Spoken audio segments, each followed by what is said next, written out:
فرزند زہرا یہ حالات برے ہیں۔ کاشانۂ بصیرت ایک ایسا مکمل یوٹیوب چینل جس پر محروم بصارت کے لیے بالخصوص اور تمام افراد کے لیے بالعموم سینکڑوں کی تعداد میں اسلامی کتب دستیاب ہیں۔ لہذا گزارش ہے کہ آپ اپنی ذمہ داری نبھاتے ہوئے کاشانۂ بصیرت کو سبسکرائب کرنے کے ساتھ ساتھ بیل آئیکن کو پریس کیجیے تاکہ آپ علم کے حصول کے ساتھ ساتھ مذہب اہل بیت کی اشاعت میں بھی اہم کردار ادا کرتے رہیں۔ کاشانۂ بصیرت، کاشانۂ بصیرت، کاشانۂ بصیرت۔ فرزند زہرا یہ حالات برے ہیں۔ بسم اللہ الرحمن الرحیم۔ السلام علیکم۔ یہ کاشانۂ بصیرت یوٹیوب چینل ہے۔ آج ہم آپ کے لیے کتاب اسلام اور سیاست ریکارڈ کر رہے ہیں جس کے مصنف آیت اللہ مصباح یزدی ہیں۔ تو آئیے سنتے ہیں اس کتاب کا پارٹ نمبر 38 پیج نمبر 347 سے۔ اسی لیے اسلامی شعار کی حفاظت کرنا، دینی عام معلومات کا فراہم کرنا اور اسلام و اسلامی مقاصد کو بہتر سے بہتر رواج دینا اسلامی حکومت کی مخصوص ذمہ داری ہے۔ نمبر 2، اسلامی حکومت کے عہدے داروں کے شرائط۔ اب جبکہ یہ معلوم ہو گیا کہ اسلامی حکومت کی عظیم ذمہ داریاں ہوتی ہیں، تو پھر حکومت کے مختلف عہدے داروں میں کن شرائط کا ہونا ضروری ہے، کیونکہ عہدے داروں کے شرائط بھی ان کے وظیفوں کے لحاظ سے ہونا ضروری ہیں، اور جس قدر وظائف عظیم اور مہم ہوں گے اسی لحاظ سے اس کے عہدے داروں کے شرائط بھی عظیم ہونا ضروری ہیں۔ اور چونکہ اسلامی حکومت کی ذمہ داری دوسری حکومتوں سے زیادہ ہوتی ہے تو اس کے عہدہ داروں کے لیے بھی مہم شرائط ہونا لازمی ہیں۔ ہر حکومت میں قوانین کو نافذ ہونا چاہیے، لیکن لائق حکومتوں کی نسبت اسلامی حکومتوں کے قوانین کا دائرہ وسیع تر ہے۔ جیسا کہ ہم نے قانون کے سلسلے میں عرض کیا کہ غیر دینی حکومتوں میں قوانین کو صرف معاشرے کی مادی ضرورتوں کو پورا کرنے کے لیے بنایا جاتا ہے، جیسا کہ سیاسی فلاسفہ کہتے ہیں کہ حکومت کی ذمہ داری صرف اجتماعی طور پر امن و امان قائم کرنا اور ہرج و مرج یعنی بد امنی سے روک تھام ہے۔ لہٰذا اس طرح کے اہداف آسان شرطوں کے ساتھ پورے ہو سکتے ہیں، لیکن اگر اس مقصد کے ساتھ ایک عظیم ہدف مانوی مصالحہ اور دینی و الہی اقتدار کا اضافہ ہو جائے، جیسا کہ قانون اساسی یعنی بنیادی قوانین میں موجود ہے اور ان کو نافذ کرنا حکومت کی ذمہ داری ہے، تو اسلامی حکومت کے عہدے داروں کی شرائط دیگر حکومتوں کے عہدے داروں سے سخت ہو جائیں گے۔ قارئین کرام، ہم اپنے اس مقدمے کو بیان کرنے کے بعد مناسب سمجھتے ہیں کہ قوانین نافذ کرنے والے عہدے داروں کے شرائط بیان کریں۔ لہٰذا ہم عرض کرتے ہیں کہ قوانین کے نافذ کرنے والے عہدے داروں کے عام طور پر 3 شرائط ہیں، جن کے بارے میں تمام حکومتوں میں کوشش کی جاتی ہے کہ وہ شرائط عہدے داروں میں ہونی چاہیے۔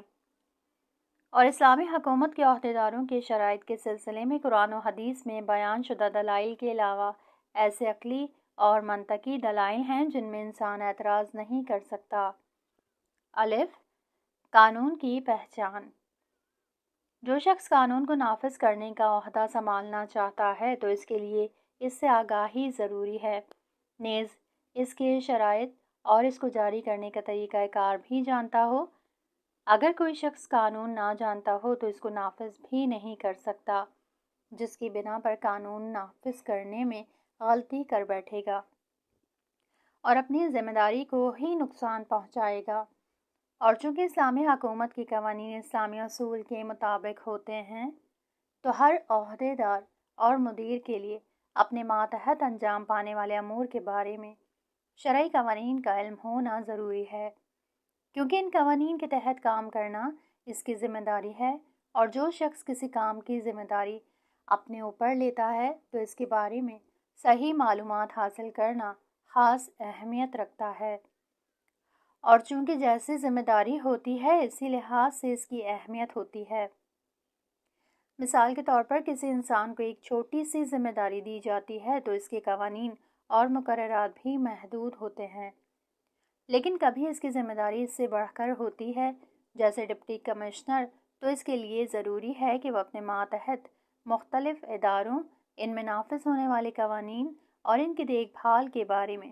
پوری معلومات رکھتا ہو۔ اسی طرح ذمہ داریاں بڑھتی رہتی ہیں، یہاں تک کہ وزیر اور وزیر اعظم یا صدر مملکت، جو ملک کا سب سے بڑا عہدہ ہوتا ہے، اس کے لیے مختلف قانون کے بارے میں مزید معلومات کا ہونا ضروری ہے۔ لہٰذا اس عظیم عہدے کے لیے وہی شخص لیاقت رکھتا ہے جو دوسروں سے زیادہ قوانین کے بارے میں علم رکھتا ہو۔ اخلاقی صلاحیت۔ اسلامی حکومت کے عہدیدار، مدیر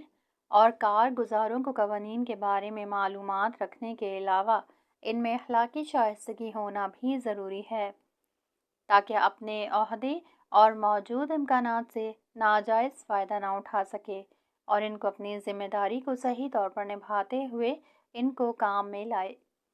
اور اس میں ذاتی مفاد یا کسی خاص گروپ کا فائدہ اس کو اپنے وظائف پر عمل کرنے سے نہ روکے۔ ممکن ہے کوئی شخص قوانین کو خوب اچھی طرح جانتا ہو، لیکن اگر اس قانون کو جاری کرنا اس کے نفع میں نہ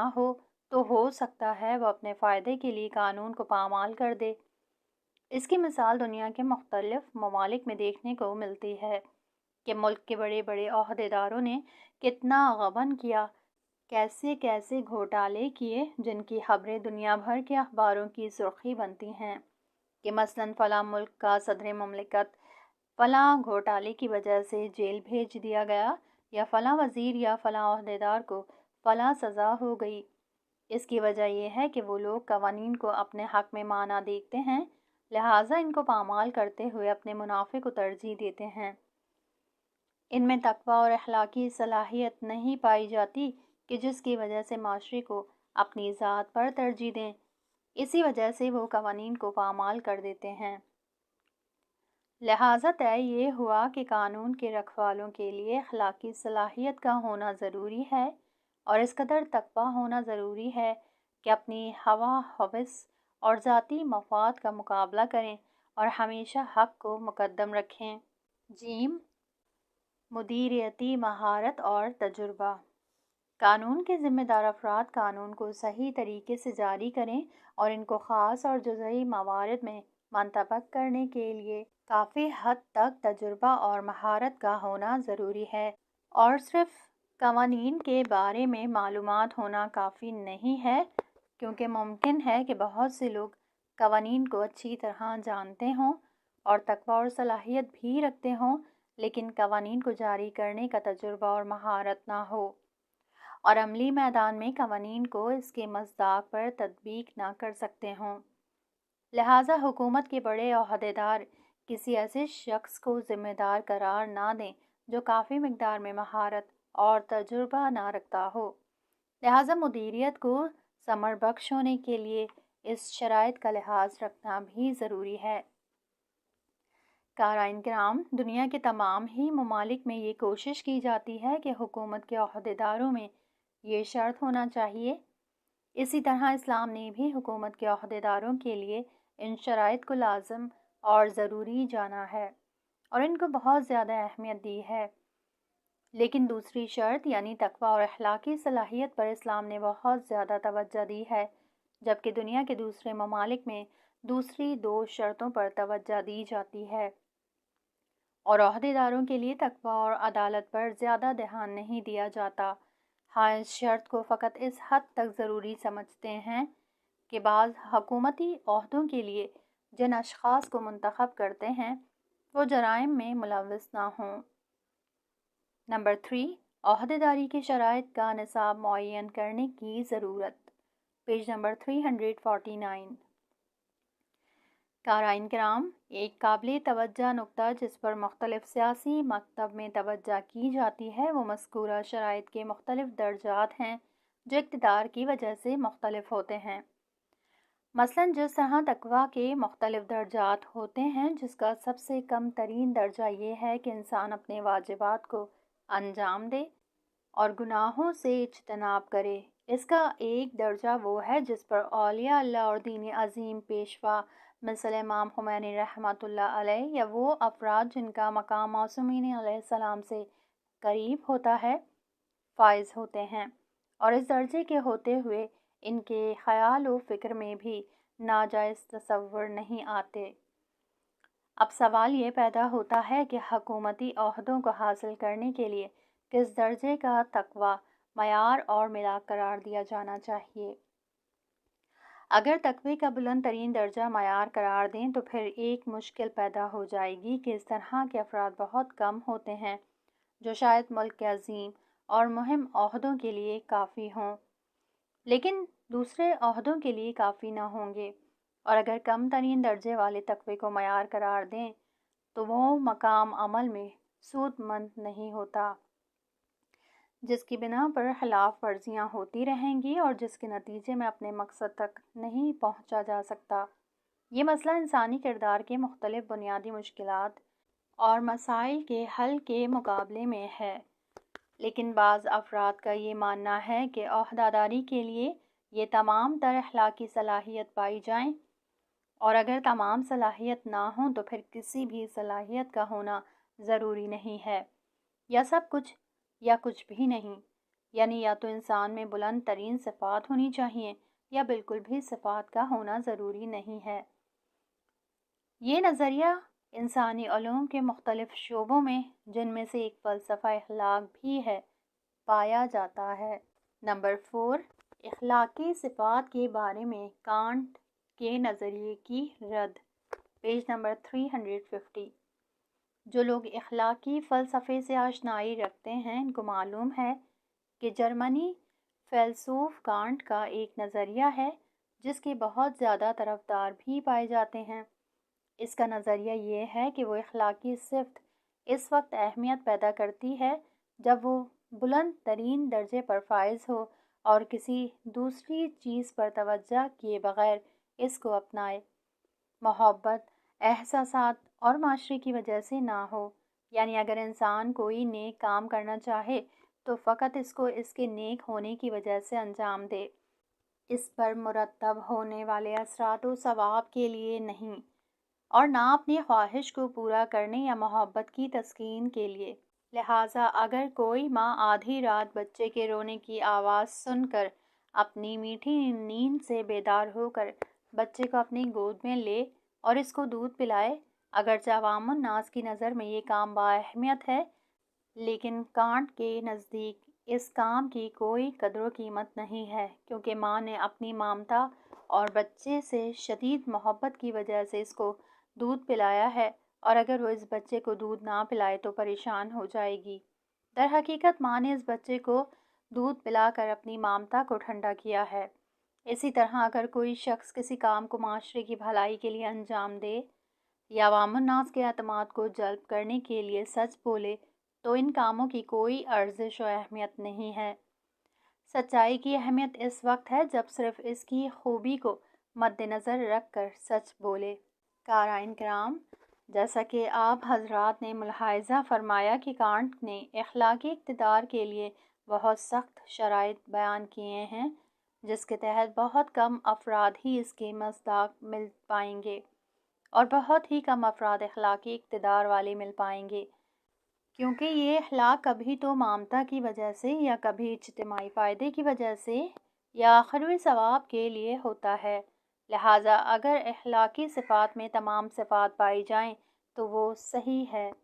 لیکن اگر ان میں کچھ شرائط نہ پائی جائیں تو اس کی کوئی اہمیت نہیں ہے۔ اسی طرح دوسری چیزوں میں بھی، من جملہ سیاست اور حکومت کے بارے میں،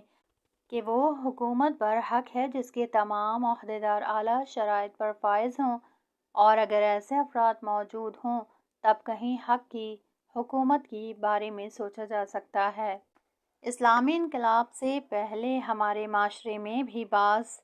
دین دار افراد لیکن سخت دل اور کج فکر رکھنے والے اس طرح کا نظریہ رکھتے تھے اور کہتے تھے اگر اسلامی حکومت بنانا چاہتے ہیں تو جب ہمارے معاشرے میں سلمان فارسی جیسے افراد کی تعداد کافی مقدار میں موجود ہوں گی تاکہ ایسے ہی افراد کو شہر کا حاکم بنایا جائے، اور جب تک ہمارے پاس ایسے افراد نہ ہوں تو پھر ہمیں انقلاب لانے کی کوئی ضرورت نہیں ہے۔ ان تنگ نظر لوگوں کا نظریہ یہ تھا کہ حضرت امام زمانہ عجل اللہ تعالیٰ فرجہ شریف کے ظہور تک اسلامی انقلاب کے لیے راستہ ہموار نہیں ہوگا، لہٰذا ہمیں انقلاب کی کوئی ضرورت نہیں ہے اور ہمیں انتظار کرنا چاہیے یہاں تک کہ حضرت امام مہدی اپنے 313 ممتاز ساتھیوں کے ساتھ آ کر انقلاب برپا کریں اور عدل و انصاف کی حکومت قائم کریں۔ ان لوگوں کا خیال یہ تھا کہ اس وقت تقویٰ اور اخلاقی صفات کے مالک افراد نہیں ہیں، لہٰذا انقلاب برپا کرنا صحیح نہیں ہے۔ متقی اور مخلص افراد کی تعداد اس قدر ہو کہ حکومت کے مہم عہدے ان کے سپرد کیے جا سکیں تاکہ وہ معاشرے کو صحیح طریقے سے چلا سکیں اور معاشرے میں کسی طرح کا نقص و عیب پیدا نہ ہو سکے۔ قارئین کرام، اس نظریے پر چھوٹے سے چھوٹا اشکال یہ ہے کہ اس طرح کی نمونہ حکومت کسی بھی وقت نہیں بن سکتی، اور جب تک تقویٰ اور اخلاق سے مزین ایسے افراد کی تعداد حد نصاب تک نہ پہنچے، اسلامی حکومت کی فکر کرنا ہی بیکار ہے۔ تو اس صورت میں معاشرے میں فساد و تباہی پھیلتی چلی جائے گی اور اجتماعی و سیاسی مثبت پہلو کی طرف ترقی ہونے کے بجائے ان کا راستہ بالکل محدود ہو کر رہ جائے گا۔ نمبر 5، اقتدار اور وظائف کے بارے میں اسلامی درجہ بندی نظریہ، پیج نمبر 351۔ مذکورہ ایک پہلو والے اقتدار کے نظریے کے برخلاف بعض حکومتوں میں چاہے انفرادی کردار ہو یا اجتماعی اور سیاسی، مختلف مراتب اور مختلف نمونے پیش کیے گئے ہیں۔ اول درجے میں ایک آئیڈیل یعنی نمونہ پیش کیا جاتا ہے، اس کے بعد دوسرے درجے والے نمونے اور کم ترین شرائط والے نمونے، اس کے بعد مجبوری والے نمونے پیش کیے جاتے ہیں۔ اسی طرح اسلام نے مختلف مواقع پر درجات والے نمونے بیان کیے ہیں۔ مثال کے طور پر اسلام نے انسان پر تمام شرائط کے ساتھ نماز واجب کی ہے، لیکن اگر انسان مجبوری کی حالت میں ہو تو پھر وہ کامل شرائط ضروری نہیں ہوتے، بلکہ وہ اس وقت سے مخصوص ہیں جب انسان ان شرائط اور اجزاء پر قدرت رکھتا ہو، لیکن مجبوری یا اضطراری حالت میں وہ شرائط کم ہو جاتے ہیں۔ مثال کے طور پر جن مواقع پر انسان کے لیے غسل کرنا واجب ہو جاتا ہے، لیکن اگر پانی موجود نہ ہو یا پانی اس کے بدن کے لیے نقصان دہ ہو، یا اگر اس کا وظیفہ وضو کرنا ہو لیکن ٹھنڈا پانی اس کے لیے نقصان دہ ہو اور وہ وضو نہ کر سکتا ہو، تو اسلام یا سب کچھ یا کچھ بھی نہیں کے نظریے کو قبول نہیں کرتا۔ اسلام یہ نہیں کہتا کہ نماز صرف اس صورت میں واجب ہے جب تمام شرائط موجود ہوں اور نماز کو تمام تر مقدمات اور شرائط کے ساتھ بجا لائے اور اس کے علاوہ نماز نہیں ہوگی، بلکہ اسلام نے اس طرح کے مواقع پر اسی لحاظ سے وظیفہ معین کیا ہے۔ چنانچہ مذکورہ صورت کے بارے میں فرمایا کہ اگر انسان وضو اور غسل کے ذریعے نماز نہیں پڑھ سکتا تو تیمم کے ساتھ نماز پڑھے، اور اگر کھڑے ہو کر نماز نہیں پڑھی جا سکتی تو بیٹھ کر پڑھے، اور اگر کوئی شخص بیٹھ کر بھی نہیں پڑھ سکتا تو لیٹ کر پڑھ لے، اور اگر ہاتھ، پیر اور زبان کو حرکت نہیں دے سکتا لیکن ہوش میں ہو تو اس سے بھی نماز ساقط نہیں ہے۔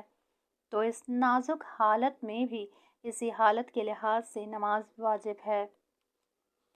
مقصد یہ ہے کہ اسلامی اقتداری نظام میں کیفیت اور کمیت یعنی تعداد کے لحاظ سے سیاسی، اجتماعی اور شرعی وظائف کے درجات رکھے گئے ہیں، جن میں سے ہر ایک انسان کی حالت کے لحاظ سے اہمیت رکھتے ہیں۔ اول درجے میں سب سے بلند درجہ مد نظر ہے، اس کے بعد دوسرا درجہ اور پھر تیسرا درجہ، یہاں تک انسان کی مجبوری کے لحاظ سے جس مقدار بھی انجام دے سکتا ہے اسی کو کافی گردانتا ہے۔ نمبر 6، عبادت کے بھی مختلف درجات ہیں، پیج نمبر 352۔ دوسری مثال جس سے کانٹ کے نظریے کا فرق واضح ہو جاتا ہے یہ ہے کہ اسلام عبادت کے سلسلے میں مراتب اور درجات کا قائل ہے، کیونکہ سب سے بہترین عبادت وہ عبادت ہے جو صرف اور صرف خدا کی محبت اور اس کی شکر گزاری کے لیے انجام دی جائے، جیسی عبادت حضرت علی علیہ السلام انجام دیتے تھے، جیسا کہ آپ اپنی مناجات میں عبادت کی توصیف کرتے ہوئے فرماتے ہیں۔ ترجمہ: پروردگار، میں تیری عبادت تیرے عذاب کے ڈر سے یا تیرے ثواب کے لالچ میں نہیں کرتا،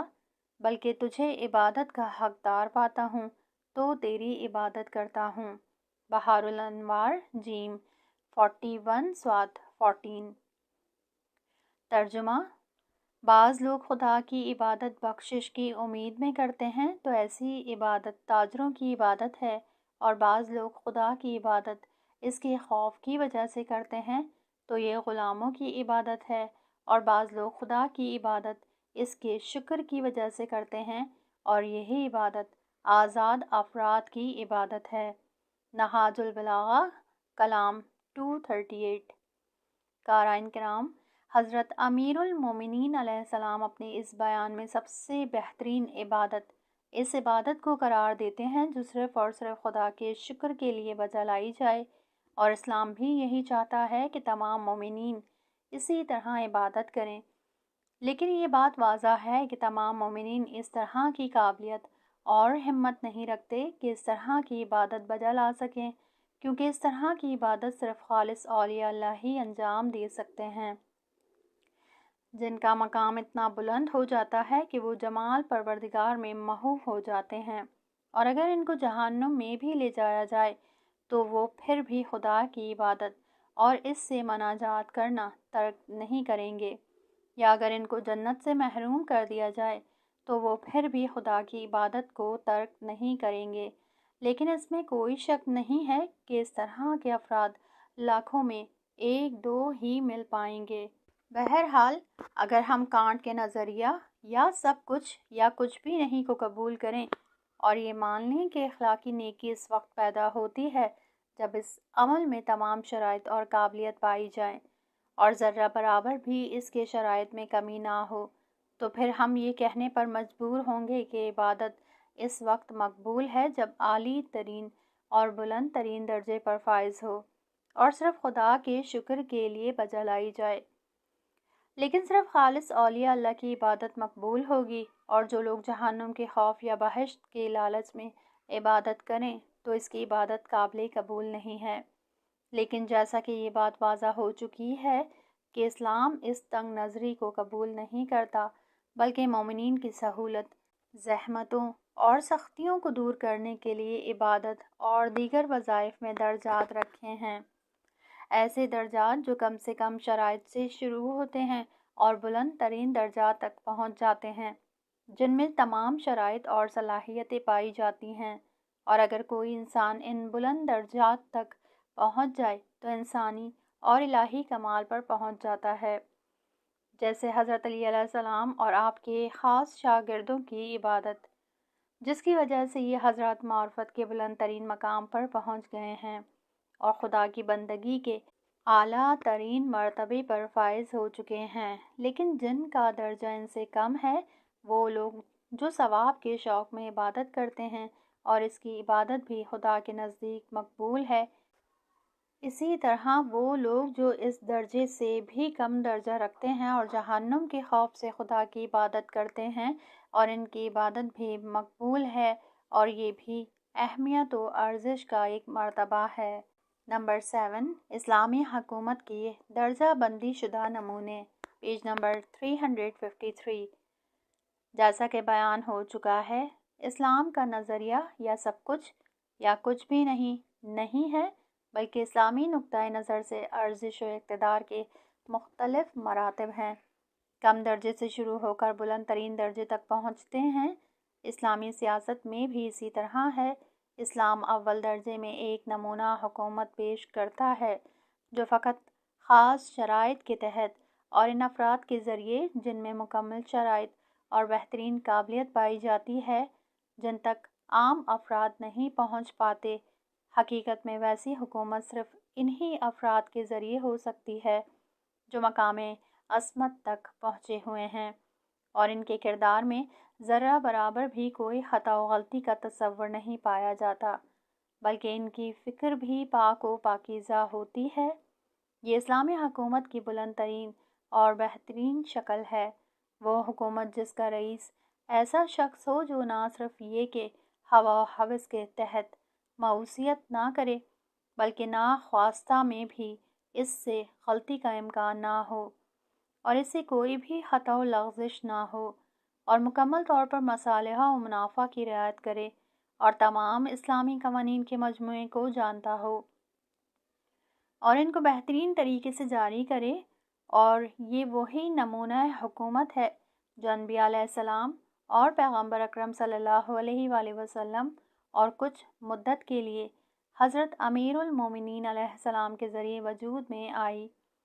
البتہ اس نمونہ حکومت سے بھی بالا تر ایک اور حکومت کا تصور کیا جاتا ہے جو کبھی بھی نہیں ہو سکتی، اور وہ یہ ہے کہ رئیس حکومت میں معصوم کے علاوہ تمام فرماندار اور ریاستی حاکم تمام کے تمام معصوم ہوں، اور جیسا کہ ہم نے عرض کیا اس طرح کی حکومت کبھی بھی نہیں ہو سکتی کیونکہ کسی بھی زمانے میں معصوم کی تعداد اس قدر نہیں ہو سکتی جن میں سے حکومت کے تمام عہدوں کے لیے معصوم کا انتخاب کیا جا سکے۔ صرف وہی نمونہ حکومت ہو سکتی ہے جس کا رئیس معصوم ہو، اور یہ بھی صرف اسی وقت تصور کی جا سکتی ہے کہ جب معصوم موجود ہو، اور وہ بھی اس صورت میں جب تمام رکاوٹیں ختم ہو جائیں۔ لہٰذا اسلامی سیاست میں حکومت کے لیے مختلف مراتب اور درجات موجود ہیں کہ اگر حکومت کی بہترین قسم کا امکان نہ ہونے کی صورت میں اس سے ایک درجہ کم والی حکومت اس کے قائم مقام بنے۔ لہٰذا اگر بلند ترین حکومت جس میں ریاست معصوم کی ہو نہ بن سکے تو ہم اسلامی حکومت کی تشکیل سے صرف نظر نہیں کر سکتے، بلکہ اگر معصوم حاضر نہ ہو تو ایسے شخص کی حکومت ہو جو علم، تقویٰ اور مدیریت کے لحاظ سے معصوم سے شباہت رکھتا ہو۔ اگرچہ علم و تقویٰ اور مدیریت کا سب سے بلند درجہ معصوم کی ذات ہی میں تصور کیا جا سکتا ہے، کیونکہ اس کا علم اور اس کا کردار عصمت کے زیر سایہ ہوتا ہے، اور اگر ایسا شخص بھی موجود نہ ہو تو پھر اس سے کم درجے والے کا انتخاب کیا جائے، اسی طرح کم سے کم درجے والے کا انتخاب کیا جائے یہاں تک کہ نصاب حکومت کے نچلے درجے تک پہنچ جائے، اور اگر اس نصاب سے کم درجہ ہے تو پھر اس حکومت کے اہداف محقق نہیں ہو پائیں گے۔ لہٰذا اس شکل کی صورت کو کسی بھی وقت میں انتخاب نہیں کیا جا سکتا۔ یہاں اس کتاب کا یہ پارٹ ختم ہوا۔ اگلے حصے میں نیکسٹ پارٹ